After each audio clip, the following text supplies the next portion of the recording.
इस अभियान का उद्देश्य 13 से 15 अगस्त 2022 तक देश भर में झंडे फहराना है। इस अभियान के पीछे का विचार लोगों के मन में देशभक्ति की भावना जगाना और जन भागीदारी की भावना के साथ आजादी का अमृत महोत्सव मनाना है।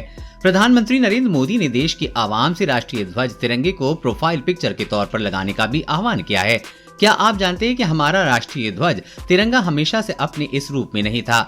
समय दर समय इसमें कई बदलाव हुए हैं। हम सबके मन में तिरंगे के प्रति प्रेम और निष्ठा है, लेकिन तिरंगे को फहराने के लिए जो नियम, रिवाज और औपचारिकताएं हैं, उनकी जानकारी बहुत कम लोगों को ही होती है। आइए आपको तिरंगे से जुड़ी सभी जरूरी बातों से अवगत कराते हैं।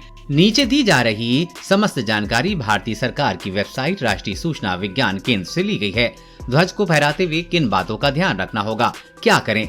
राष्ट्रीय ध्वज को शैक्षणिक संस्थानों, विद्यालयों, महाविद्यालयों, खेल परिसरों, स्काउट शिविरों आदि में ध्वज को सम्मान देने की प्रेरणा देने के लिए फहराया जा सकता है। किसी सार्वजनिक, निजी संगठन या एक शैक्षिक संस्थान के सदस्य द्वारा राष्ट्रीय ध्वज का आरोहण, प्रदर्शन सभी दिनों और अवसरों, आयोजनों एवं अन्यथा राष्ट्रीय ध्वज के मान, सम्मान और प्रतिष्ठा के अनुरूप अवसरों पर किया जा सकता है। नई संहिता की धारा 2 में सभी निजी नागरिकों को अपने परिसरों में ध्वज फहराने का अधिकार देना स्वीकार किया गया है। क्या न करें? इस ध्वज को सांप्रदायिक लाभ, पर्दे या वस्त्रों के रूप में उपयोग नहीं किया जा सकता है। जहां तक संभव हो इसे मौसम से प्रभावित हुए बिना सूर्योदय से सूर्यास्त तक फहराया जाना चाहिए। इस ध्वज को आशय पूर्वक भूमि, फर्श या पानी से स्पर्श में नहीं कराया जाना चाहिए।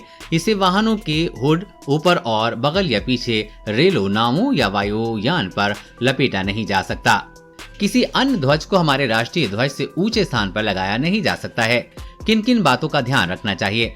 फटा हुआ या गंदा मैला ध्वज नहीं फहराना चाहिए। ध्वज को सजावट के तौर पर उपयोग नहीं किया जा सकता।